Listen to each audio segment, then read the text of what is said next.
We sang that very thoughtful. That I believe as we sang it, we really meant it. That we have a desire to be like Him. And that is something to pattern our life after. There's a lot of people today in our lifetime, in our society, that are patterning their life maybe after some individual, maybe some famous sports athlete or whatever it might be. But boy, I tell you, if you pattern your life after Christ to be like Him, and you really mean it, and that's your everyday desire, I think you're going to achieve something in your life. And that's what we need to do, just to keep patterning our life to be more like Him. Another songwriter says, more like the Master I would ever be, more of His love and more humility. But to pattern our life after Christ and to live such a life every day, people are going to see that there's something taking place. So let's continue to do so. We welcome everyone to the service this morning. It's good to see everyone out on this beautiful morning. Might not be so sunny, but it's a beautiful day as we were able to travel on the roads, the highways and the byways. The roads were in good shape this morning, and we were able to come and gather together. And I believe God is blessed when His people get together to worship the Lord. Now, there might be some times that we're not able to, but when we can and we get together, and I believe that as we sing these songs of the church, gather together in prayer with a prayerful attitude and a desire to worship the Lord, and that as it ascends heavenwards, I think God is blessed. And not just God, we are blessed also. So thanks again for coming this morning. And by way of announcements, there is prayer meeting on Wednesday night at George's at 7:30. So keep that in mind. And then let's just continue to worship and serve the Lord. This morning we're going to again be on the thought of faith. Was your faith tried this week? Did something happen in your life that maybe just tried your faith a little bit? And maybe not just a little bit, maybe a little bit more than what you expected. But you're here this morning, so God brought you through it. And let's just continue to take that shield of faith and apply it to our everyday walk and talk of life. Not every day is the same. Some days are better than other days. And that's just the way it goes. But we know that faith, the songwriter says, faith is the victory that overcomes the world. So let's continue to serve Him. Okay, above all, taking the shield of faith, ye shall be able to quench all the fiery darts of the devil. And then when we think of all the faith that we can read about and exercise and apply to our lives, how that God can use us in a very special way. And we're thinking of Joseph. And as we're thinking of Joseph, and Joseph is down there in Egypt, and of course his brothers and his and their families, and Jacob, they're back there in the land of Canaan. And as they're back there, there's a famine. And as we stopped, we were in chapter 45 of Genesis, and I stopped somewhere there around verse 15, I think it was, and it says there where Joseph was talking to his brothers, and he made himself known. All this time, they thought the man down there in Egypt is a rough character. He didn't treat them very well. And there's a reason why. But when Joseph made himself known to his brothers, he said about this famine. And he said this famine is going to last 5 more years. They were 2 years into the famine. And his brothers came down there the second time in those 2 years for food to eat. And yet there was 5 more years left. Now you might say well, now how is faith related to this portion this morning? Pretty much. In verse 15 of chapter 45, where I left off last week, it said, "Moreover, he kissed his brethren and wept upon them. And after that, his brethren talked with him." What do you think he talked about?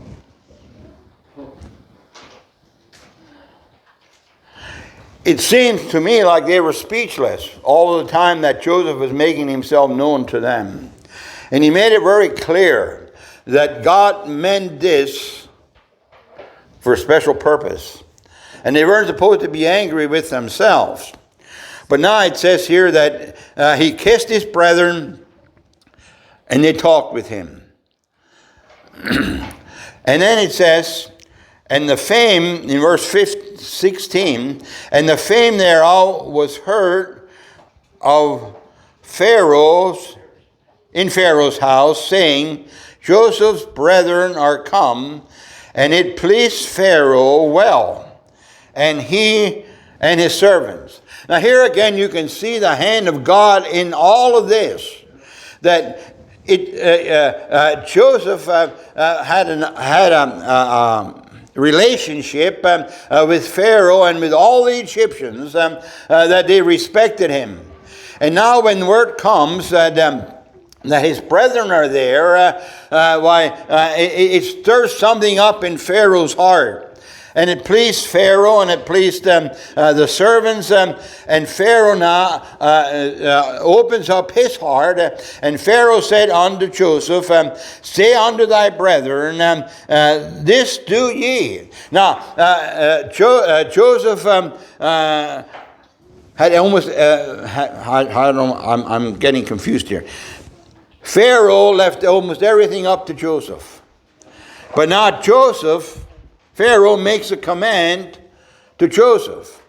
And he says about his brethren, he says, "This do ye, take your beast," concerning, he makes it to Joseph and his brethren, "Take your beast and go get you unto the land of Canaan." And he says, "And take your father, and your households," not just households, everybody, "and come down and come unto me, and I will give you the good of the land of Egypt, and ye shall eat the fat of the land." Now here is a great invitation, is it not? You know, it reminds me of there in Matthew chapter 11, I believe it is. Chapter 11 and verse 28, where Jesus gives that great invitation. And he says, "Come unto me, all ye that labor and are heavy laden, and I will give you rest." Now here we find back there in Canaan, there wasn't much rest. There wasn't too much hope, because there were 5 more years left of famine, that it wasn't even going to rain. And they weren't even going to be able to harvest anything. So there were 5 more years left. And now he says, here's Pharaoh, he opens up his heart. He opens up he gives a great invitation here. And he says, "Go back and get your father and your households, everything that you have, and come down here to the land of Egypt, and I will give you the fat of the land." How was it when we came to Christ? When we accepted that great invitation there that Jesus gives there in Matthew, when we came to him with our burden and we were loaded with a load of sin, what did he give us? Did he give us trash? No, he gave us the best that he had. And that was, God gave his best that he had. And that was his son, which died on the cross and gave his life that we could be a part of the family of God. And now here was a family that was separated. And Pharaoh says, come on down.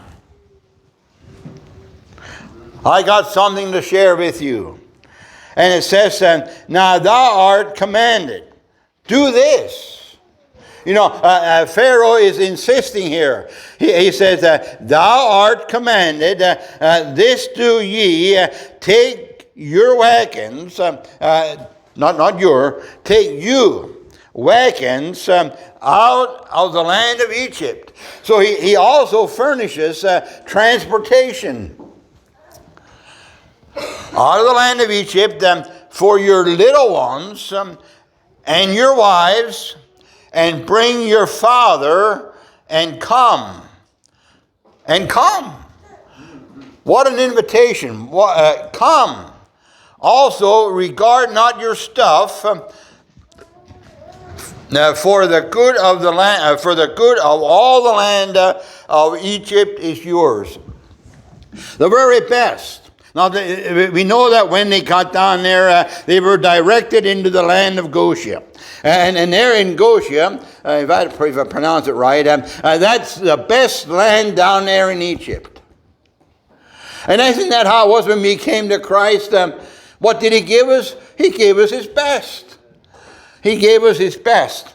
Now, here we find here that as Pharaoh makes this request, and Pharaoh, when Pharaoh makes a request, it's supposed to be carried out. And it's supposed to be carried out the way he wants it to be carried out. But we see here how that God works in the heart of unbelievers sometimes. And he's working here. And we find here that Pharaoh makes it a request that they go and get Joseph's father and all of the households. Now, Jacob was one generation. Then the next his children were the next generation, and their children were the next generation. So there were 3 generations involved here that Pharaoh is opening up to bring them down to Egypt and to take care of them because of Joseph.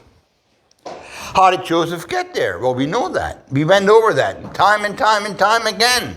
And God was working all that time in the heart of Pharaoh, in Joseph's life, blessing Joseph for the sake of the Egyptians, because he was preparing for his chosen people, the Jews. So he says, also regard not your stuff, but bring everything. You know, there was a lot of preparation needed to be taken here. You know, when this went out, Pharaoh said, take wagons out of Egypt. I don't know how many wagons he took, but when you add up all the people that came down there and all their belongings, it was quite a moving day, wasn't it? I guess it took longer than a day. It took quite a while. It doesn't say how long it took. But we know that Joseph gave them stuff to take along back, to prepare them for the way, for the trip, for the journey. And it says, and the children of Israel did so. Now I want to back up just a little bit here to verse 9 of that chapter.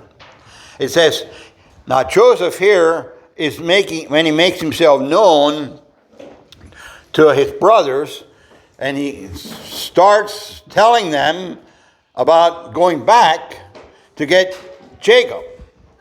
Now, in verse 9 he says, "Haste ye, and go up to my father, and say unto him, Thus saith thy son Joseph,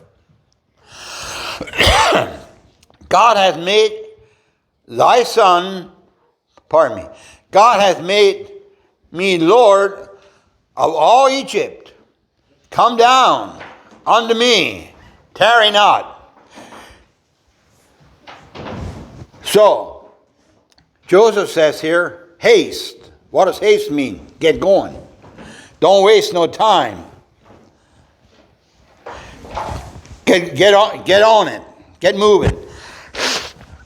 Now, Joseph realized that there probably wasn't too many more days of of Jacob maybe to live anymore. Because that's the first thing he asked every time his brothers come down there.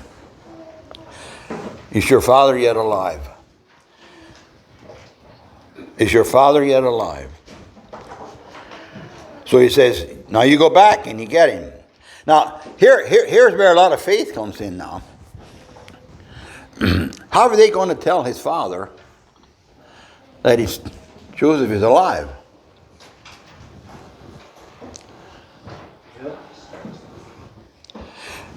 And how is Jacob going to have enough of faith to believe that his brothers were that his sons were telling the truth? I don't believe up until this time that Jacob knew that he was being fed a story that wasn't true. Because he believed it. For 20-some years, he believed that his son Joseph was dead. And now his brothers are supposed to go back there, Joseph's brothers, and tell his dad and their dad that he's alive.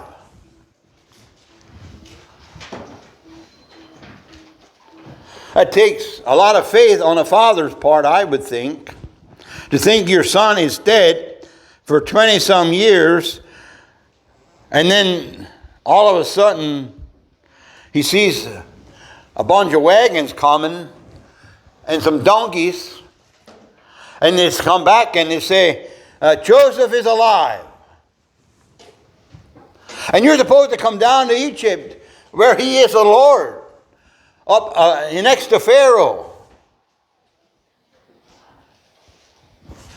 What would you say? Come on now. How can this be? Some people would probably say you're pulling my leg. Joseph, you don't read too much that Jacob said too much. Because what does he say there? When we come down there to verse 28, it says, "And Israel said, It's enough. Joseph, my son, is yet alive. I will go and see him before I die." We know that Joseph sent gifts along. It says, to all of them he gave each man change of raiment, but to Benjamin he gave 300 pieces of silver and 5 changes of raiment. And to his father he sent after this manner 10 asses laden with good things of Egypt, and 10 she-asses laden with corn and bread and meat for his father by the way.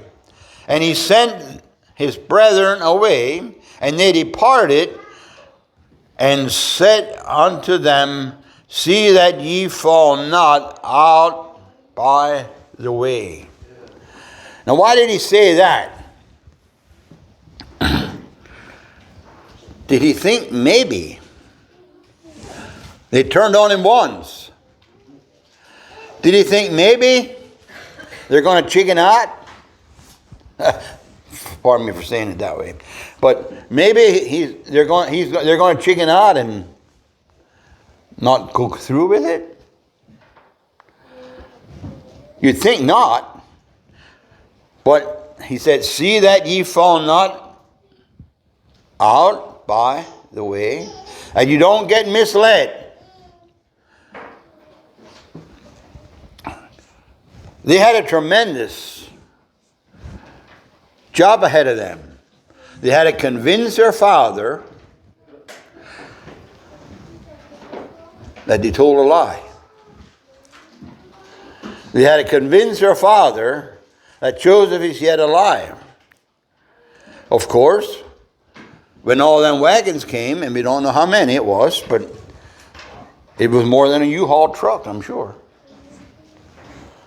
There was quite a lot of stuff to pack up and get going. And Israel said, "It's enough. I'm going to go." But now here comes a real important part. Now we're moving on to chapter 46, where Jacob moves to Egypt. Now he's on his way. He says it's enough. They're packed up. They're on their way.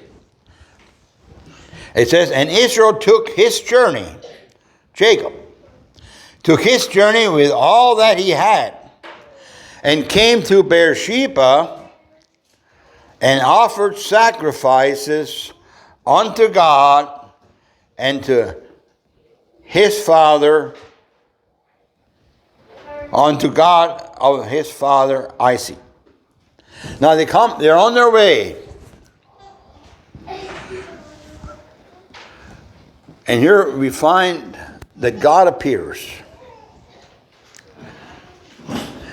Jacob here stopped at Beersheba and offered sacrifices unto the God of his father Isaac. Both Abraham and Isaac had erected altars there.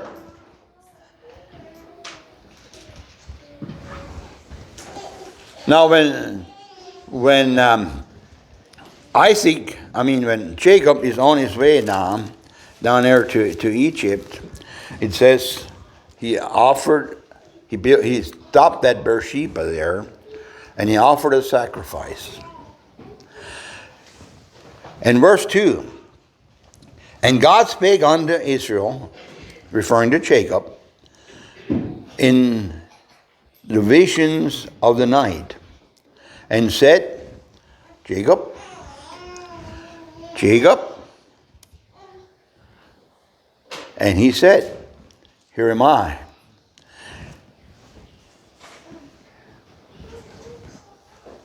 Were you ever awoke in a dream and you thought you heard your name called?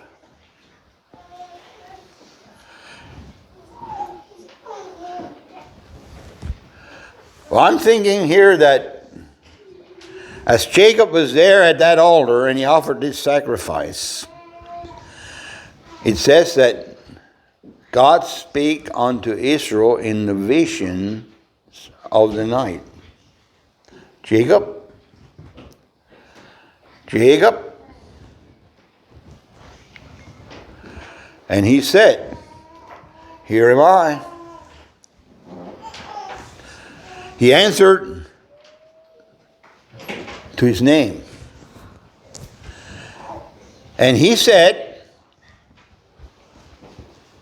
God said this, I am God, the God of thy father. Fear not to go down into Egypt, for I will there make of thee a great nation. Is that the first time that God said that to Jacob? That I'm going to make of thee a great nation? He told Isaac, he told Abraham He told Isaac, and now he had told Jacob before this, but now here he tells Jacob again that I'm going to make of thee a great nation. Here God gives the assurance to Jacob that it's okay to go down there to Egypt. Now I'm kind of confused, but it makes sense. Why didn't God appear to Jacob before they started on the trip?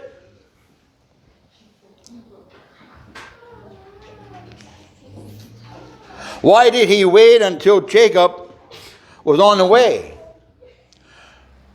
Well, you might say, well, he didn't offer a sacrifice before he left. Don't you think he prayed about it before he left? I'm thinking he did.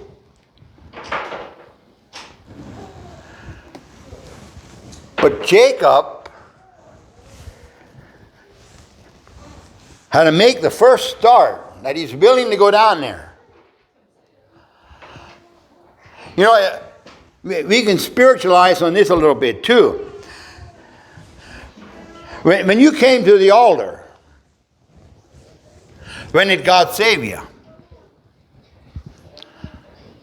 When you stepped out? Or when you were at the altar? Jacob stepped out by faith.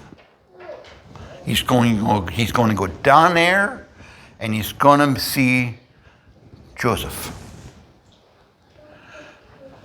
And when he was on his way, he offered that sacrifice, and that's where God met Jacob.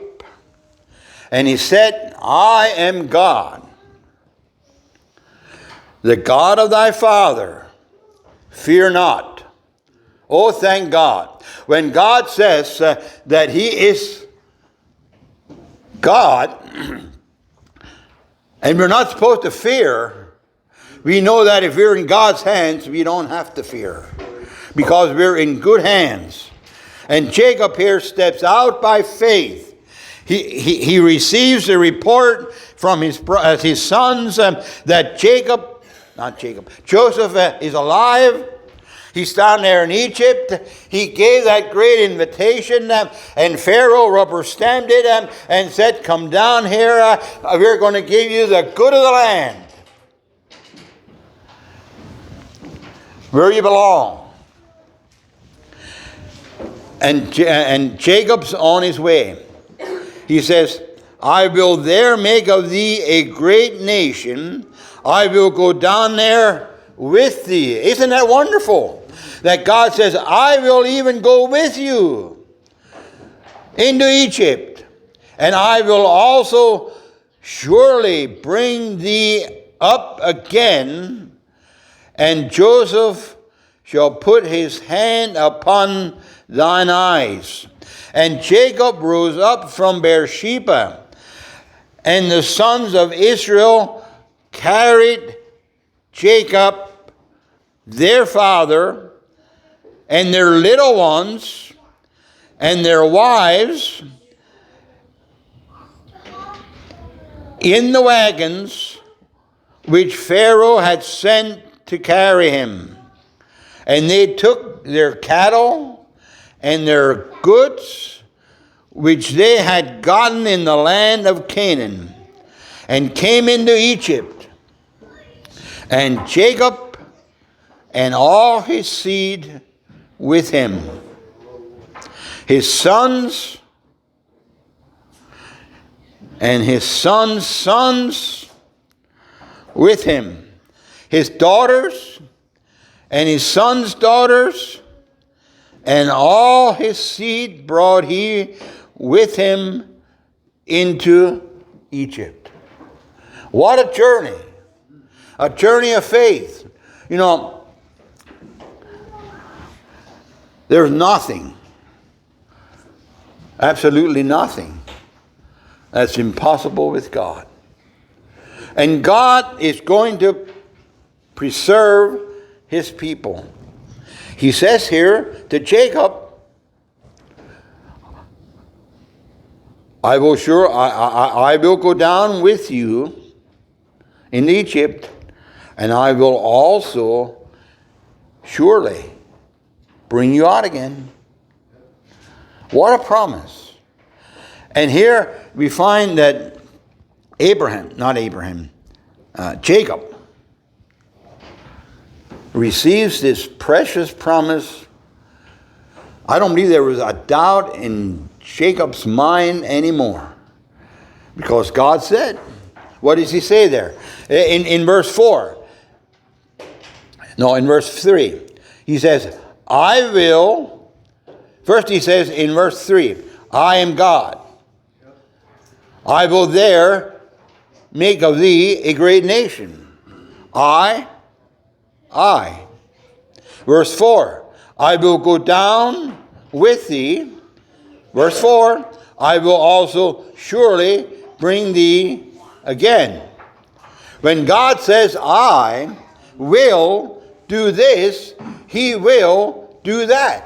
You don't have to hesitate. You don't have to be fearful that you're going to fall by the wayside, because God has his hand upon you. And God's going to make sure that everything goes well.